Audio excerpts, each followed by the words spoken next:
ড্যাব স্কুলের এই শিশুদের যে চিত্রকর্মের প্রদর্শনী হচ্ছে গ্যালারি টেলিভিশনে, এটা খুব চমৎকার একটি আয়োজন। কারণ শিশুরা নিজেদের কাজকে এভাবে গ্যালারিতে প্রদর্শিত হতে দেখলে নিঃসন্দেহে তারা উৎসাহিত হবে। এর মধ্যে পুরস্কৃত হয়েছে কয়েকজন, কিন্তু কাজটা নিশ্চয়ই খুব কঠিন ছিল, কারণ সব কাজই এত সুন্দর। এই আয়োজনের মধ্যে আমরা একটা জায়গায় দেখছি যেখানে শিশুরা আঁকছে আর কি।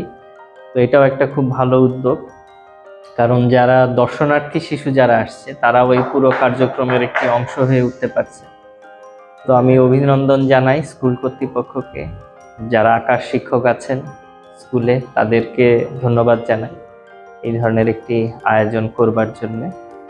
এবং অভিভাবকদের মানে বলবো যে তারা যাতে উৎসাহিত করেন তাদের শিশুদের ছবি আঁকার বিষয়ে, কারণ এটা তাদের মেধা ও মনন বিকাশে এবং সৃজনশীলতা বিকাশে অসম্ভব গুরুত্বপূর্ণ ভূমিকা পালন করে। এটা আমরা যদি শিশু শিক্ষার বিভিন্ন ইতিহাস দেখি তাহলে সেগুলো কিন্তু স্পষ্ট হয়ে ওঠে আমাদের সামনে।